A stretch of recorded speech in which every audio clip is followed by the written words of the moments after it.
Alors bienvenue sur ma vidéo. Sur cette vidéo, je vais présenter les carnets qui m'ont fait entrer dans le monde du carnet d'écriture.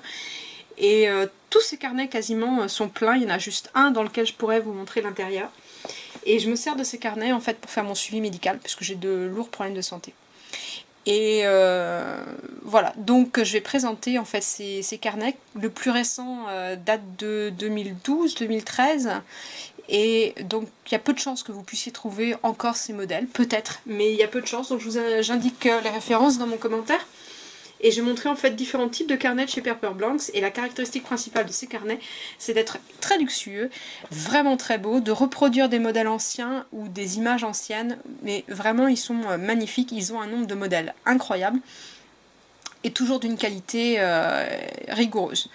Donc on va commencer par les carnets d'inspiration japonaise, style japonais. Alors le style c'est couverture cartonnée en haut en dessous et relié ici des carnets en papier reliés par du fil. L'intérêt de ce genre de format, eh bien, c'est que ça va tenir très bien à plat. Je vais le montrer avec le deuxième qui est inspiré du livre de Kells. Voilà, ça tient très bien à plat, alors encore mieux sur cette partie-là. Et le papier, alors c'est un papier crème très léger, extrêmement épais, hein. On doit être sur, on est sur plus de 100 grammes là-dessus, hein. Presque cartonné, ligné, avec un léger lignage pointillé gris. Je sais pas si on va bien, si la caméra va le percevoir. Voilà, on est sur un très beau papier qui sera parfait pour les plumes, moins agréable pour les crayons à billes. C'est pour ça que moi j'écris aux billes, eh bien je suis passée au Moleskine que je préfère de ce point de vue là, mais je garde toujours ces carnets avec plaisir dans ma bibliothèque. Voilà, et donc pas l'idéal pour le dessin non plus si on les avait en blanc, simplement parce que c'est un petit peu trop lisse, mais alors parfait pour une plume. Alors voyons voir ce premier modèle. Donc celui-ci c'est inspiré du livre de Kells, on le retrouve à l'arrière et on a les références derrière ici. C'est un modèle de 98 et donc qui reproduit un élément du livre de Kells.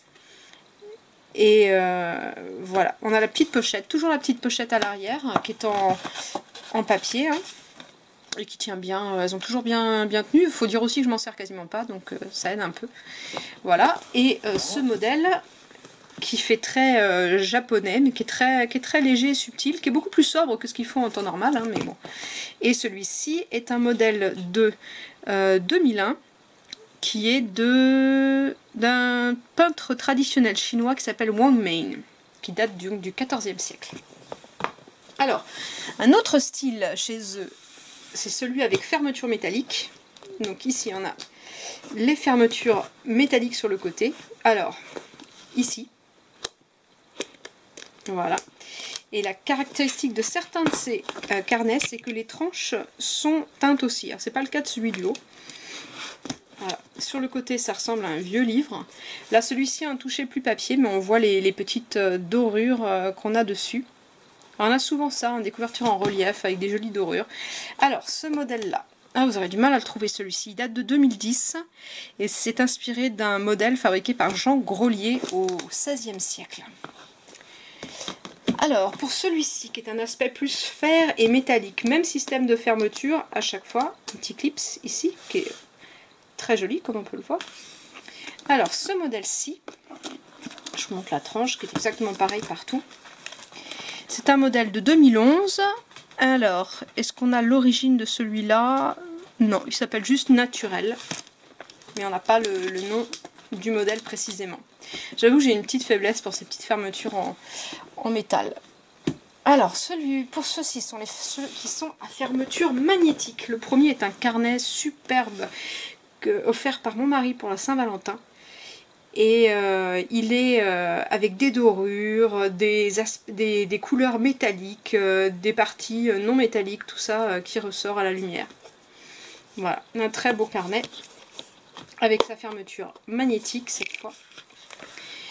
Et on a donc c'est un modèle de 2005 qui représente un tableau The First Kiss de Laurel Birch.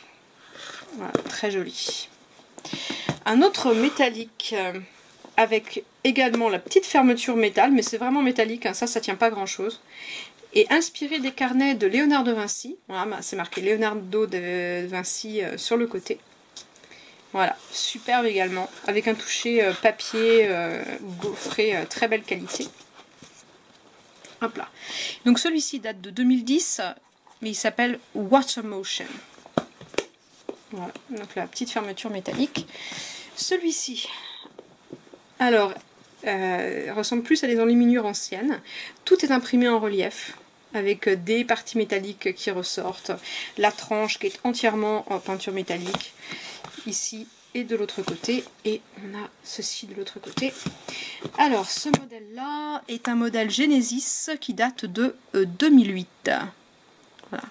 Et toujours hein, dans tous ces carnets, du papier sans acide, qui vient de forêts entretenues. Et enfin, le gros modèle à bande élastique. Alors celui-ci, il est vraiment magnifique. Celui-là, je me le suis offert en 2012. D'ailleurs, c'est marqué 2012 dessus.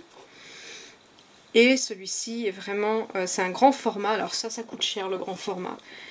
Et c'est vraiment très joli. Donc en niveau tarif, on va être sur le petit format à partir de 15 €. Ce type de format qu'on a sur celui-ci, on va être dans les 25-30 €. Là, on va monter dans les 45 €. Donc ce sont des carnets qui sont coûteux. Hein. Mais bon, ceci dit, quand on s'en sert totalement comme moi, ça vaut le coup. Voilà. De l'autre côté, c'est exactement la même chose, sur la tranche également. Et ce modèle-ci, alors, date de 2009 et représente la couverture des Gospels de Lindo. Voilà. Et donc la caractéristique de ces carnets, c'est la beauté, la reproduction de modèles anciens ou d'images anciennes. Ils ont un nombre de modèles extraordinaire et vraiment ce sont de très beaux carnets.